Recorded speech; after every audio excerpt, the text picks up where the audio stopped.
Muy buenas tardes, ¿cómo están? Estamos nuevamente iniciando un nuevo capítulo de Doctores en Línea. Soy la doctora Pamela Oliva, cardióloga infantil de la Universidad de la Frontera. Doctores en Línea es un programa que se realiza mediante una alianza estratégica entre el Hospital Hernán Enríquez Aravena, Ufrovisión y la Facultad de Medicina, y está destinado a poder entregar contenidos educativos en prevención y cuidados para la salud a toda nuestra comunidad.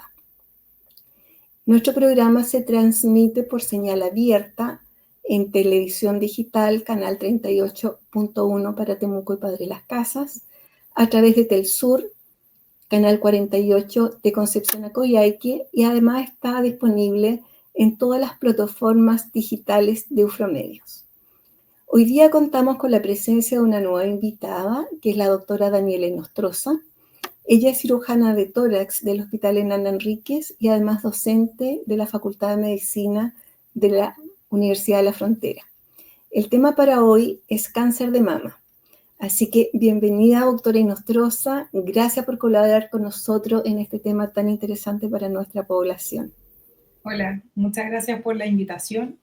Y es un agrado estar acá tratando de difundir un poco más lo que significa el trabajo y las cosas que uno hace. Perfecto. Vamos a iniciarnos con las preguntas entonces, Daniela.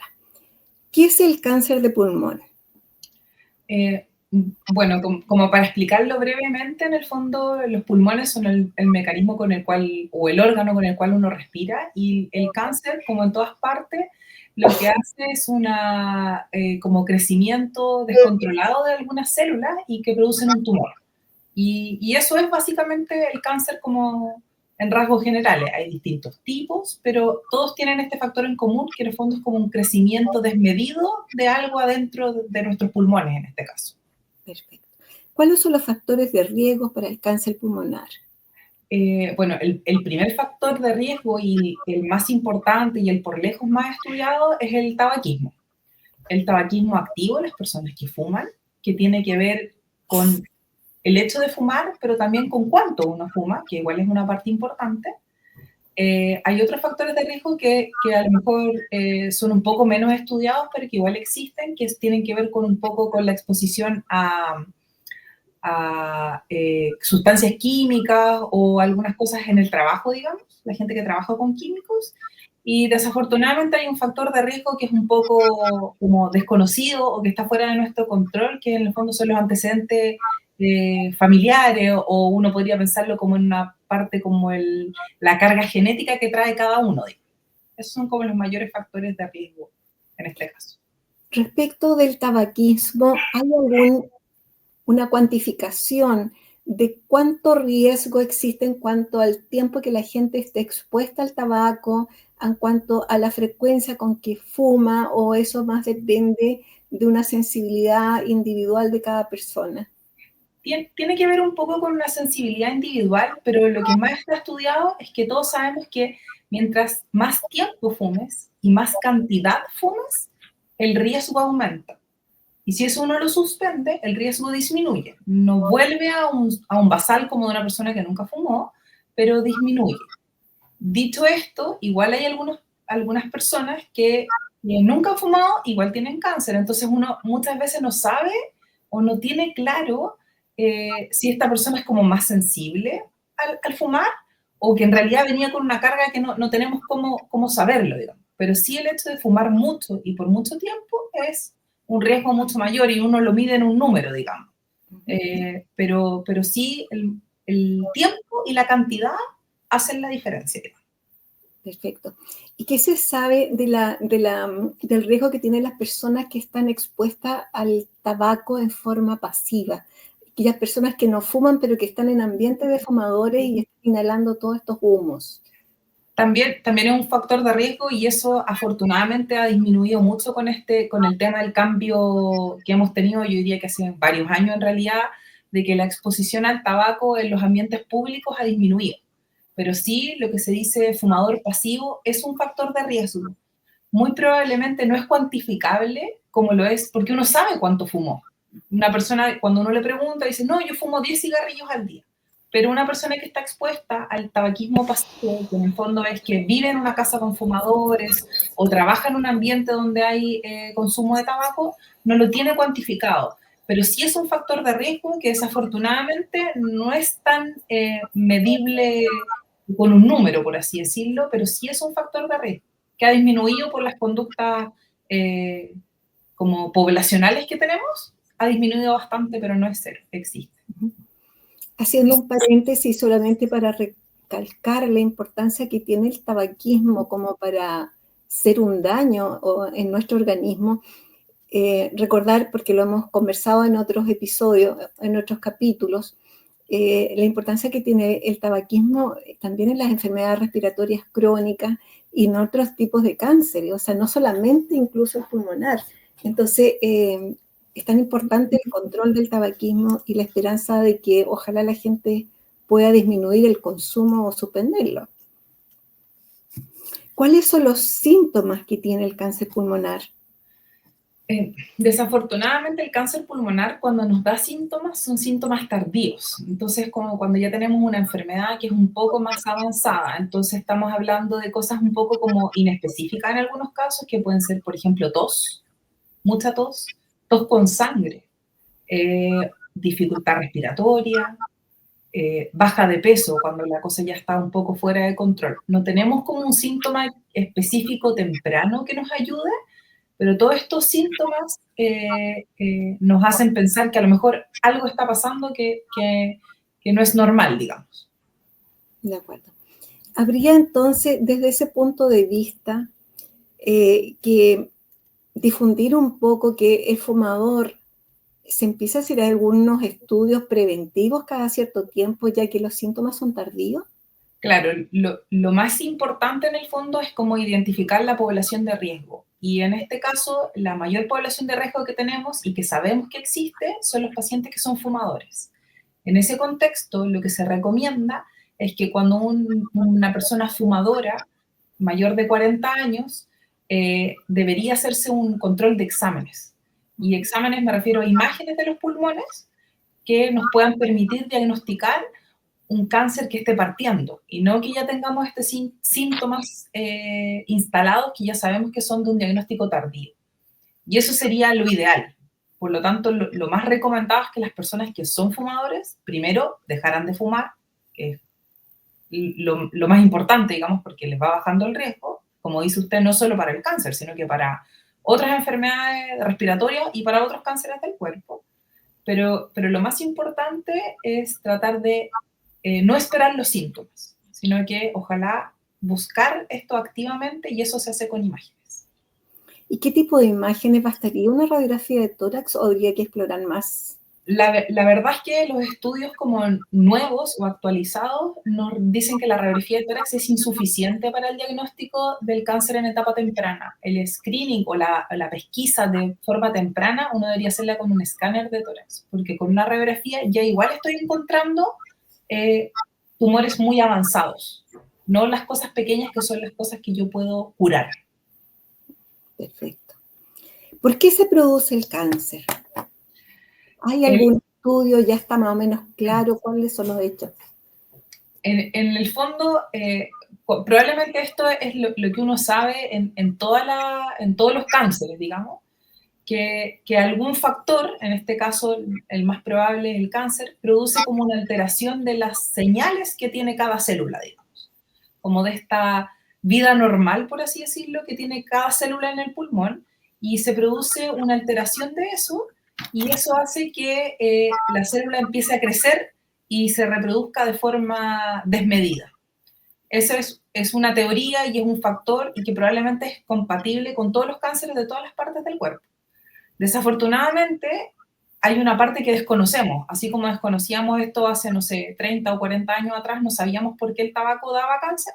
Hay una parte que todavía no logramos saber y que a lo mejor en algunos años más sí vamos a tener la información, por así decirlo, porque hay pacientes que no tienen ningún factor de riesgo y también tienen cáncer pulmonar. Perfecto. ¿Cuándo debería consultarse entonces a un médico? ¿Solamente en caso de síntomas o deberíamos estar consultando antes de los síntomas? Yo pienso que deberíamos consultar antes de tener síntomas. Eso es lo ideal. Entonces, la recomendación en general y mi recomendación personal además es que si uno es fumador, preocuparse antes de que yo tenga síntomas. Yo sé que el toser, por ejemplo, está muy de la mano con ser fumador, pero si llevo, como decía yo, una persona que es mayor de 40, que es fumadora, uno debería consultar antes. Idealmente para tratar de dejar de fumar, que sería lo primero, y también además para controlarse desde el punto de vista de imágenes, cosa de que si me llega a aparecer algo, lo encontremos de forma temprana. Entonces la idea no es esperar tener baja de peso o tos con sangre, no llegar a eso, sino que consultar antes, cosa de que nosotros tengamos la oportunidad como médicos, como clínicos, de ojalá que esto sea una enfermedad que uno la pueda mejorar. Ahí me surge una duda que te quiero aprovechar de preguntar. ¿El sistema de salud público está preparado para hacerle entonces un ataque a todas las personas en forma preventiva mayores de 40 años y que son fumadores crónicos? Yo creo que desafortunadamente no. No es una cosa que esté preparado el sistema público para tener una avalancha que el día de mañana vayan todos a consultar. No. Hoy en día el uso del escáner es mucho más frecuente de lo que era hace varios años atrás y uno le toma un escáner por múltiples razones, eh, pero, pero no de forma preventiva, no está dentro de como el setting oficial, pero yo creo que si uno va a consulta por una preocupación real, muy probablemente sí obtenga el escáner, a lo mejor no con la velocidad que uno le gustaría, pero sí es una cosa que se puede hacer. Toma tiempo y hay que tener paciencia, pero sí se puede hacer. Pero no es que tengamos escáner para todo el mundo, eso desafortunadamente no es así. Por otro lado, significa también que todos los médicos generales que atienden en los consultorios o en los hospitales rurales de nuestro país están en conocimiento de que esto debería estudiarse con un TAC o ellos todavía están con el conocimiento que bastaría con una radiografía. La verdad que esto del escáner no podría decirle cuál será el conocimiento que tenga cada médico en específico, pero esto de la radiografía al escáner como estudio de screening del cáncer pulmonar lleva muchos años. No es una cosa de los últimos 2, 3 años. Yo diría que unos 15 años que ya se sabe que la radiografía no nos permite hacer un diagnóstico precoz real del cáncer, pulmonar en este caso. O sea, ya debería estar bien difundido ese conocimiento. Debería ser difundido, sí. Perfecto. Bueno, ¿cómo se realiza entonces el diagnóstico? El diagnóstico inicialmente, bueno, como ya lo estamos hablando, es por imágenes, y esas imágenes son un escáner de tórax, ¿ya? Ese es como el estudio base y el estudio que nos va a permitir a nosotros tener una alta sospecha de que el paciente podría tener un cáncer pulmonar. El diagnóstico definitivo ya requiere como otras cosas, pero el escáner es la primera herramienta que nos ayuda a nosotros para decir, sí, esto es una sospecha y aquí tenemos que enfocarnos más dirigidamente a estudiar esta lesión. Perfecto. ¿Cuántos tipos de cánceres hay y si esas diferencias entre uno y otro se pueden sospechar también con el estudio o solamente con biopsia? Hay varios tipos de cáncer pulmonar y hay, o sea, hay múltiples nombres, por así decirlo, el adenocarcinoma, el carcinoma epidermoide, y técnicamente sí tienen diferencias imagenológicas, en el sentido de la ubicación, de cómo se ven en el escáner, o sea, y muchas veces de cómo evolucionan. Entonces, hay cosas que a mí me hacen sospechar un tipo o el otro tipo, pero son sospechas, no es una cosa que yo diga, ah, sí, este paciente tiene esto, por así decirlo. Pero sí hay cosas en el escáner que a uno le hacen sospechar una cosa u otra. Pero la biopsia es la única cosa que nos va a dar como con certeza cuál es el tipo de cáncer, que es fundamental para poder seguir el tratamiento. Perfecto. Ahora, ¿la biopsia, ustedes tienen posibilidades de tomarla antes de la cirugía o solamente tiene que ser durante una cirugía? No, nosotros, la biopsia en el fondo es la muestra de tejido, digamos, de la lesión. y hoy en día nosotros lo que hacemos es partir de lo menos invasivo a lo más invasivo. Entonces, siempre partimos por una fibrobroncoscopía, que es un examen que es poco invasivo y que nos permite a nosotros tener el diagnóstico antes, para nosotros poder programar mejor la cirugía y saber exactamente qué es lo que le tenemos que hacer a ese paciente. O evitarle una cirugía si en el caso de que algunos tumores no se tratan con cirugía. Son los menos afortunadamente, pero algunos no tienen indicación quirúrgica. Y esa información nosotros la podemos tener con ese examen y a veces en algunos pacientes también por una cosa que se llama biopsia por punción, que como se dice su nombre, pinchan desde fuera, digamos, la lesión y podemos tener igual así una muestra, digamos. No es necesario operarse para tener la biopsia, idealmente tenerla antes de la cirugía. Perfecto. Ahora, junto con esto, me imagino que también estudian la posibilidad de que la persona pueda tener metástasis, ¿verdad? Porque dependerá de eso para definir también el tratamiento.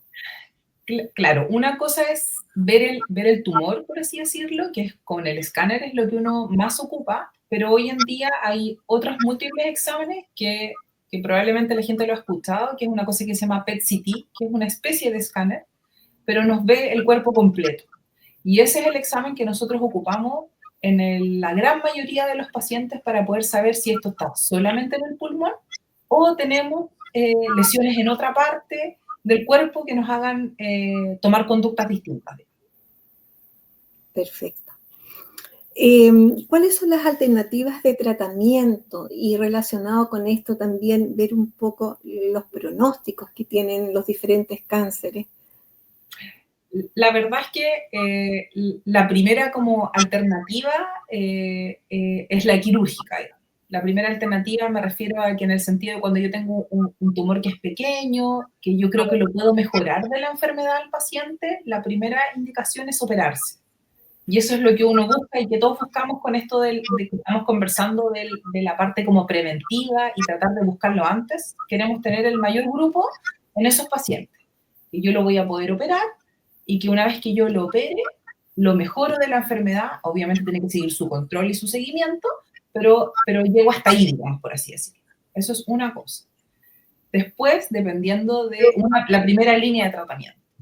La otra línea son la parte de los tratamientos como sistémicos, que en el fondo es tener quimioterapia, radioterapia. Hoy en día hay inmunoterapia, terapias dirigidas, hay una cantidad importante de nuevas alternativas y que nos permiten a nosotros tratar a esos pacientes. Y también hay personas que quedan como en la mitad, por así decirlo, y que tienen una combinación de las dos cosas. Cirugía primero, tratamiento después, o tratamiento primero y cirugía después.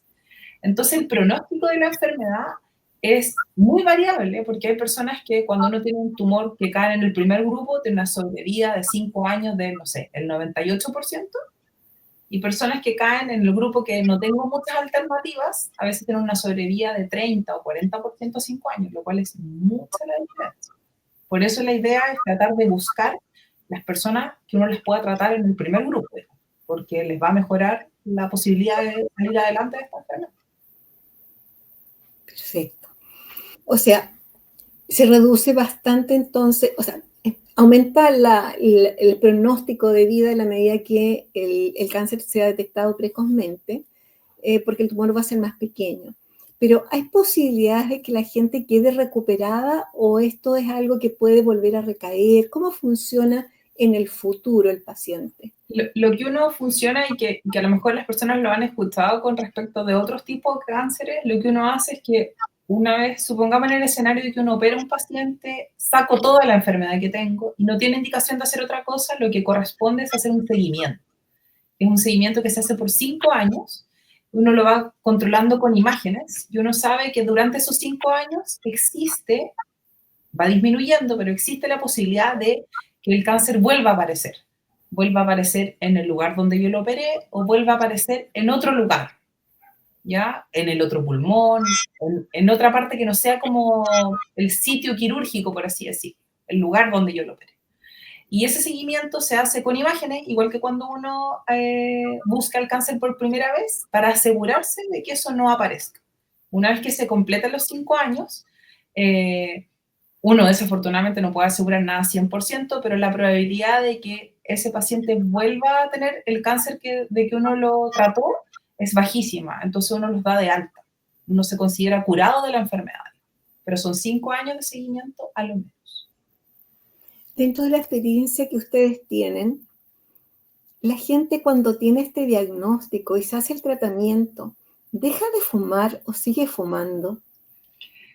Yo tengo múltiples pacientes, pero la gran mayoría, cuando tiene el diagnóstico, y a veces no el diagnóstico de cáncer pulmonar, sino que el diagnóstico de un nódulo sospechoso, y uno le explica todas las cosas que hay que hacer, hartas personas, no te podría decir cuánto porcentaje, pero mucha gente se asusta. Y a veces yo le digo, ¿sabe qué? Tome este susto, que afortunadamente no fue un cáncer pulmonar, y no vuelva a fumar nunca más. Pero es difícil. Yo tengo pacientes que persisten en fumar y es difícil el tratamiento, no es fácil en ese sentido.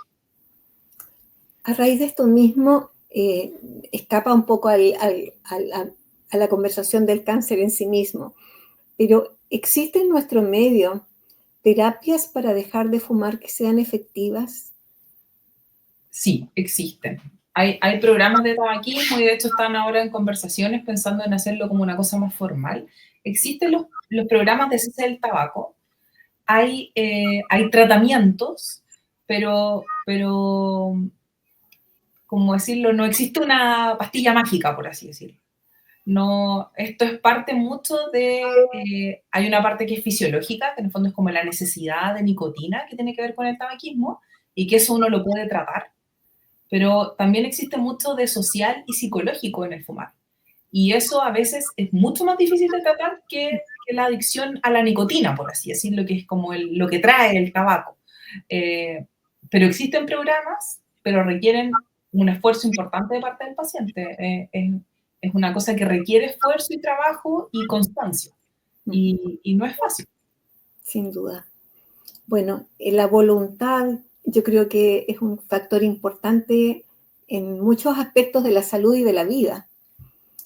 Y cuando yo converso a veces con mis pacientes, le digo, lamentablemente es algo que en ninguna parte venden. No hay ningún frasquito que venda voluntad. Y si lo vendieran sería tan caro que probablemente no se podría comprar. Y sin embargo está a disposición de uno internamente en desarrollar ese aspecto que es tan importante en el control y equilibrio de tantas cosas, ¿no?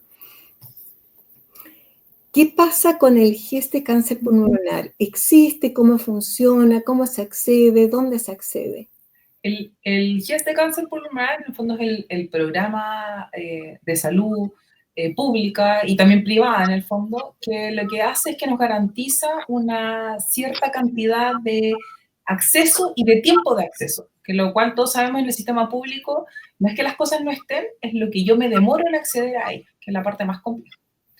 Existe unos fechas límites y afortunadamente se cumplen bastante en un porcentaje alto, por así decirlo.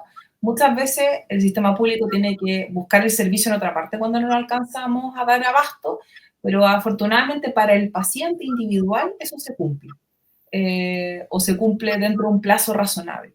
Y esa es la gracia del GESEN, que nos permite asegurarle a la población de que si uno tiene una sospecha, en este caso de cáncer pulmonar, que de ahí parte el GES, a uno lo va a ver un especialista, le van a tomar los exámenes que corresponden y eso va a suceder en un plazo razonable, no en un plazo que sean meses o años.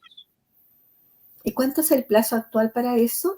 El plazo actual desde la sospecha hasta que lo vea un especialista son 60 días y después de que lo vea un especialista para hacer los exámenes son 45 días y para hacer la cirugía si estuviera indicado también.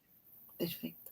Ustedes aquí en la región, ¿es el único hospital que trata este tipo de GES, cáncer pulmonar, o hay otros establecimientos públicos? No, porque no sé si afortunado o desafortunadamente no somos tantos cirujanos de tórax, ni tampoco tantos broncopulmonares, que son los otros especialistas que ven el GES de cáncer pulmonar, pero siempre necesitan un cirujano de tórax en algún punto de la evolución del paciente, digamos, ya sea para operarlo, ya sea para tomar la biopsia, o para alguna otra cosa que haya que hacer entre medio, digamos. Y entonces eso hace que todos los pacientes que son GES de cáncer pulmonar terminan siendo tratados en el hospital regional. No tenemos otro centro que nos pueda suplir en esta patología. Y cuando hablabas de que de repente tienen que derivar porque ustedes no tienen acceso en el límite del tiempo, ¿a qué otros centros los derivan entonces? ¿A centros privados? Habitualmente sí, eso va cambiando porque tiene que ver con una cosa centralizada de FONASA, que ellos deciden a dónde van a ir los pacientes. En este momento tenemos pacientes que habitualmente van a Concepción a un centro privado o van a Santiago a un centro privado. Va cambiando un poco de lugar, dependiendo dónde esté como el convenio de FONASA, porque es una cosa como a nivel central, no una cosa local. ¿Qué cosas incluye el programa GES para los pacientes con sospecha o cáncer ya diagnosticado? La verdad es que todo lo necesario. No existe hasta el momento, probablemente alguna droga en el tratamiento posterior puede que a lo mejor no esté cubierta por el GES, pero desde el punto de vista que es la parte que manejo yo, que hasta el diagnóstico, por así decirlo, y las etapas tempranas del tratamiento, están cubiertos todos los exámenes, están cubiertos todos los procedimientos, está cubierta la cirugía, la mayoría de los tratamientos también están cubiertos. Es un programa que está, por supuesto que uno siempre le encuentra alguna cosa que no le gusta o que encuentra que no es subóptima, pero la verdad es que cubre para la gran mayoría de los pacientes el tratamiento completo. Perfecto. Bueno, no sé, Daniela, si hay alguna otra cosa en la cual tú quisieras hablar específicamente o recalcar que tú consideres que es importante que nos hayamos abordado, porque no han habido preguntas del público, entonces tenemos algún ratito de tiempo extra. La verdad es que, bueno, lo más importante en esto, yo soy cirujano, pues no tengo mucho contacto con esta parte del diagnóstico, pero sí la parte más importante, diría yo, es que es la pesquisa precoz y la prevención.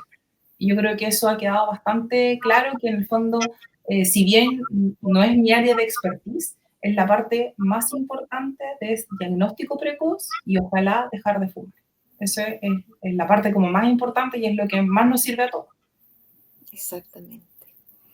Así es, la importancia de dejar de fumar no solo por el cáncer pulmonar, sino que por otros cánceres y otras patologías que están involucradas, como las enfermedades cardiovasculares y otras más por daño de tabaco. Bueno, hemos llegado al final del programa, así que esperamos que estos conceptos que hemos conversado en esta oportunidad hayan quedado claros y hayan servido a nuestra población para poder saber acerca más respecto de esta enfermedad y ojalá abarcar los aspectos de prevención que son tan importantes y que son los que más nos interesan en este programa. Quiero agradecer a la doctora Inostroza por acompañarnos hoy día, por aclararnos aspectos importantes de esta enfermedad y esperamos entonces que sea de provecho para toda nuestra comunidad. Muchas gracias, Daniela, por estar con nosotros. Muchas gracias por la invitación. Buenas noches. Buenas noches.